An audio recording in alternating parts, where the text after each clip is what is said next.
মাওলানা সালাম, আপনাকে এই অনুষ্ঠানের মাধ্যমে আমি বললাম আপনাকে আমার খুব পছন্দ হয়েছে, আপনাকে আমি আই লাভ ইউ বললাম, তাহলে কি এটা শিরক হবে কি হবে না, এটার উত্তর বলবেন। মাওলানা সালাম, আপনাকে আমি Tureen Afroz I love you বললাম কারণ আপনার আমার ভালো লেগেছে, আপনি অনেক পড়ালেখা করেছেন, আপনি দেখতে সুন্দর, আলহামদুলিল্লাহ অনেক সুন্দর মানুষ, আপনাকে আমি আই লাভ ইউ বললাম। তো এটা কি হয়ে গেল, এটা শিরক হয়ে গেল নাকি এটা একটা মানুষ আরেকটা এটা জবাব রাখুনি দেই, আপনি সময় দেন আমাকে।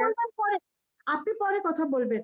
এটা কি শিরক হয়ে গেল নাকি এটা একজন মানুষ আরেকজন মানুষকে মোহাব্বত, দিলের মোহাব্বত থেকে সেই কথাটি বলল, এটার উত্তর আপনি দিবেন। মৌলানা সালাম, আপনারা অনেক আলেম, আপনারা অনেক কিছু জ্ঞান রাখেন, ইসলামের শিক্ষাটা আগে হৃদয়ে রাখেন, তারপরে আপনারা যুক্তি দিবেন, কথা বলবেন। আপনার প্রতি স্যালুট, আপনাকে তো আমি আই লাভ ইউ বলে দিয়েছি, সুতরাং এটা নিয়ে কোনো অসুবিধা নাই। কিন্তু এরপরেও আমি বলবো যে আচরণটি করছেন সেই আচরণটি এটা কিন্তু কি মন ইসলাম থেকে বললেন না সিরিয়াসলি বললেন? জি এটা কি মন থেকে বললেন না সিরিয়াসলি বললেন? সাগর, আই লাভ ইউ আমি মন থেকে বলি, আমি যা বলি মন থেকে বলি। সালাম সাহেবকে আমি আই লাভ ইউ বলেছি, এখন এটা শিরক হবে নাকি আমার এখন কতল করবেন, এটা আপনারা ডিসাইড করবেন, আলেম সমাজ ডিসাইড করবে। মাওলানা যুক্তিবাদী, আপনি এটার কথাও বলবেন, পাশাপাশি এই টার্নটাই শেষ টার্ন, আমরা এরপরে অনুষ্ঠান শেষ করব। জি, আপনি বলবেন তাহলে। জি ভাই, আপনি তুরিন আফরোজ আপা যে আমাকে বলেছেন আই লাভ ইউ বলেছেন, ভালোবাসার কথা বলেছেন, আলহামদুলিল্লাহ ভালো লেগেছে।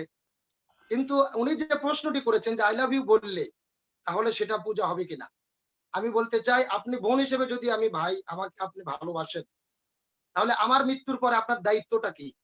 আমার জন্য নামাজ পড়ে আপনি দোয়া করবেন, আল্লাহর কাছে আমার জন্য ভাই হিসেবে বলেনি, ভাই হিসেবে বলেনি উনি, প্রিয় মানুষ হিসেবেই বলতে চাই। তাহলে কি এটা কি আপনার ভাই হোক আর প্রিয় হোক, আই লাভ ইউ শব্দটি তিনি বলেছেন সেটা যে অ্যাঙ্গেল থেকেই হোক, উনি যদি আমার প্রিয় পাত্র হন, আমার শুভাকাঙ্ক্ষী হন, আমার মৃত্যুর পরে তার দায়িত্ব আমার জন্য আল্লাহ সুবহানাহু ওয়া তাআলার কাছে দোয়া করা, ক্ষমা প্রার্থনা করা।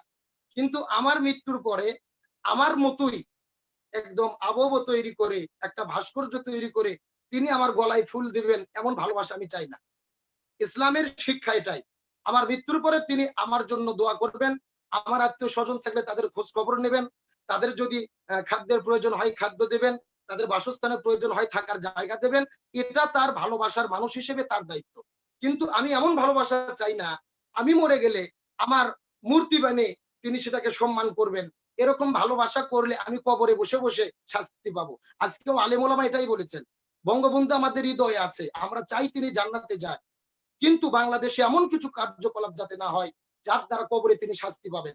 আজকে আলেম ওলামা আমরা তো তার ভালোর জন্যই বলেছি যে তার কবরে কিভাবে সওয়াব যায়, শান্তির বার্তা যায়, আমরা সেই কাজটি করতে চাই। আমি আশা করি উনি উত্তর পেয়েছেন। দ্বিতীয়ত কথা যে মনের ভালোবাসায় শুধু একটি ভাস্কর্য বানিয়ে প্রকাশ করা যায় না। আমরা মুসলিম, আমাদের জীবনের চাইতেও বেশি ভালোবাসতে হবে আমাদের বিশ্ব নবীকে। রাসূল বলেছেন লা ইউমিনু আহাদুকুম হাত্তা আকুনা হাব্বা ইলাইহি মিন ওয়ালিদিহি ওয়া ওয়ালাদিহি ওয়ান নাসি আজমাইন। রাসূল বললেন তোমাদের জীবনের চেয়ে সম্পদের চাইতে আমি নবী আমাকে বেশি ভালোবাসতে হবে।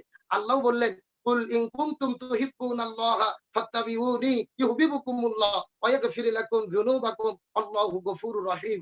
আল্লাহ বললেন তোমরা যদি আমার ভালোবাসা পেতে চাও নবীকে ভালোবাসো। তার মানে মুসলিম হিসেবে আমার ইমানের দাবি নবীকে ভালোবাসা। আর নবী হলেন সর্বশ্রেষ্ঠ চেতনা। লাকাদ কানা লাকুম ফি রাসূলিল্লাহি উসওয়াতুন হাসানা। রাসূলের মধ্যে রয়েছে শ্রেষ্ঠ আদর্শ। কিন্তু আমার কথা হচ্ছে সেই রাসূলের ভালোবাসা, রাসূলের চেতনা গোটা পৃথিবীর 200 কোটি মুসলমানদের মধ্যে আছে। কিন্তু আমরা কি রাসূলের ভাস্কর্য তৈরি করেছি? কোথাও কি মুসলমানরা করতে বলে? তাহলে বিশ্বের শ্রেষ্ঠ চেতনা, শ্রেষ্ঠ ভালোবাসার মানুষ বিশ্ব নবীর ভালোবাসা যদি ভাস্কর্য না করে পৃথিবীতে টিকে থাকে, আমার ভালোবাসার মানুষের ভাস্কর্য কেন তৈরি করতে হবে? আমরা এই জায়গার বিরোধিতা করেছি। আমি আশা করি এই বিষয়টি তিনি সহ সমস্ত দর্শক শ্রোতা বুঝতে পারবেন। আমাদের ভালোবাসার কমতি নেই। বঙ্গবন্ধু জান্নাতে যাক আমরা দোয়া করি। আমরা সমস্ত মানুষকে ভালোবাসি, কিন্তু তার মূর্তি বানাতে হবে বা ভাস্কর্য বানাতে হবে এটার পক্ষে আমরা নই। এটার বিরোধিতা করার জন্য আজকে এই বিশৃঙ্খলা। কিন্তু কিছু অতি উৎসাহী, কিছু চাটুকার মানুষ গরম গরম বক্তব্য দিয়ে পরিস্থিতি ঘোলাটা করে আপনার ঘোলা পানিতে মাছ শিকার করার চেষ্টা করেছে। তবে আশা করি জাতি বুঝতে পেরেছে। ওবায়দুল কাদের তিনি বলেছেন তার কথা ভালো লেগেছে। সংবাদ সম্মেলনে যখন প্রশ্ন করা হলো যে আপনি এই ব্যাপারে কিছু বলেন, তিনি বলেছেন এটা বাংলাদেশ 90% মুসলমানের দেশ, ধর্মীয় সেন্টিমেন্টকে মাথায় রেখে কথা বলতে হবে। প্রাইম মিনিস্টার তিনি নিজে দেখছেন সুতরাং তার মতো ভদ্র নেতা বা এরকম ভদ্র বক্তব্য সব নেতা যদি এই ইস্যুতে দিত, আমার মনে হয় এমন বিশৃঙ্খলা আজকে আমাদের সমাজে উত্তেজনাপূর্ণ পরিবেশ তৈরি হতো না।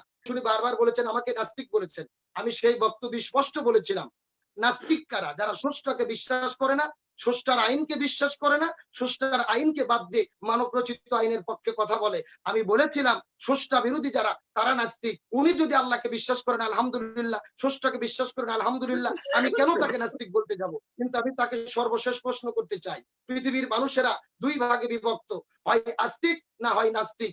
আপনি কোন পক্ষে? সুদৃঢ় বিশ্বাস আপনার আছে, আপনি নিজেই জাতির কাছে বিষয়টি পরিষ্কার করবেন, এই উদাত্ত আহ্বানটুকু আপনার উপরে রাখলাম। জি প্রিয় ভাই সাগর। জি, আপনাকে অনেক ধন্যবাদ জনাব আব্দুল সালাম যুক্তিবাদী। এই একই প্রশ্ন আমারও, পাশাপাশি আরও দুটো প্রশ্ন রয়ে গেছে আমার। মিস তুরিন আফরোজ, আপনি বলবেন যে আপনি তো যে প্রস্তাবটা দিয়েছেন, আই লাভ ইউ বলেছেন, এখন যদি আব্দুল সালাম যুক্তিবাদী বিবাহিত হয়ে থাকেন, আমি জানি না উনি ওনার স্ট্যাটাসটা কি, তাহলে ওনার স্ত্রীর সাথে ওনার একটা ঝামেলা লাগতে পারে। সেই ঝামেলা মিট করতে আসলে আপনার কোর্টে যাবে, সেই কোর্টে আপনি উকিল হতে হবে। সেই কোর্টের যে ঝামেলাটা হবে এটা মিটমাট করতে আপনি রাজি আছেন কিনা, নাম্বার ওয়ান। নাম্বার টু হলো, আপনি কি সিরিয়াসলি এই কথাটা বলেছেন? তাহলে যদি যদি কোনো রকম আব্দুল সালাম যুক্তিবাদী আপনার কাছে হাত বাড়ায়, আপনি তখন কি করবেন? এখন এই যে দুই আর আপনি এই সকল প্রগতিশীল সমাজের বাইরে এসে হঠাৎ করে আপনি আলেমদের প্রতি ভালোবাসা উতরে উঠলো কেন? তার মানে কি আপনি আলেমদের প্রতি আপনার ভালোবাসা, আপনি শেষ পর্যন্ত আপনার ভালোবাসা, বা আপনি কি বলা যায় না, আলেমদের প্রতি আপনার ইয়ে হয়ে গেলেন আপনি? আপনি একটু বলবেন দয়া করে, অনেকে আবার জানতে চেয়েছে আমার ইয়েতে। আচ্ছা আচ্ছা, ধন্যবাদ ধন্যবাদ ধন্যবাদ ধন্যবাদ। আমি মৌলানা সালাম সাহেবকে আই লাভ ইউ বলেছি। উনি যা বললেন ভালোবাসার প্রতিদান ইহ জীবনে হবে না, মৃত্যুর পরে উনি যা যা বললেন, যা যা দায়িত্ব সেটা করবেন। সুতরাং বোঝাই যাচ্ছে তার উদ্দেশ্য একেবারে ইহ জীবনে কোনো কিছুতে নাই, তার উদ্দেশ্য হচ্ছে পরকালে সেটা হবে। আমার মেয়ে এখানে বসে, আমার মেয়ে খুব হাসছে, বসে বসে কি কি করে হেসে গড়াগড়ি দিচ্ছে। আচ্ছা, এটা হচ্ছে একটি কথা।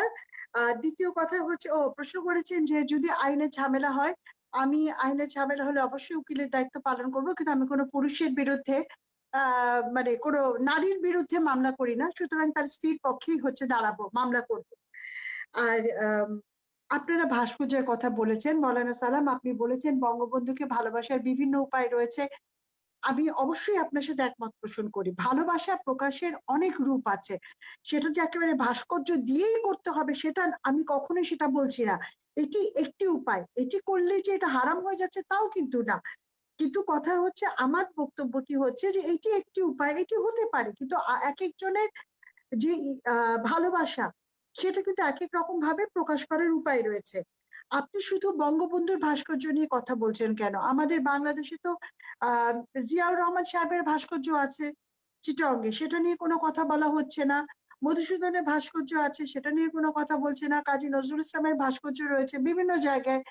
তো আমাদের কথা হচ্ছে, ভাস্কর্য নিয়ে যদি বন্ধ করতে হয় তাহলে ভাস্কর্য থাকবে কি থাকবে না সেটা একটা আলোচনা হতে পারে। কিন্তু বঙ্গবন্ধুর ভাস্কর্য নিয়ে কথা বলছেন, তখন এটা ইসেনশিয়ালি একটা পলিটিক্যাল ব্যাপার হয়ে দাঁড়াচ্ছে। সেই জায়গাটাতে কিন্তু আপত্তির একটা জায়গা দাঁড়িয়েছে। এবং আপনি যতজনের কথা বললেন, আপনি নওফেল সাহেবের কথা বলেছেন, নিক্সন সাহেবের কথা বলেছেন, সবার কথা যাদের কথা বললেন, তারা কিন্তু একটা পলিটিক্যাল প্ল্যাটফর্মে দাঁড়িয়ে থাকেন এবং প্ল্যাটফর্মের জায়গা থেকে সেই প্রশ্নের উত্তরটি আসে। আপনাদের প্রতিবাদের জায়গাটা, আপনাদের বলতে আমি বলছি যারা প্রতিবাদ করছেন, তারা যদি সকল ভাস্কর্য নিয়ে কথা বলতো তাহলে কিন্তু আমার মনে হয় না যে এই রাজনৈতিক দ্বন্দ্বটা আসতো। তাহলে সেখানটা হতো ভাস্কর্য থাকবে কি থাকবে না একটা অবস্থান আমাদেরকে নিতে হবে। কিন্তু এখানে সেটি হয়নি দেখেই কিন্তু আজকে এই জিনিসটি হয়েছে।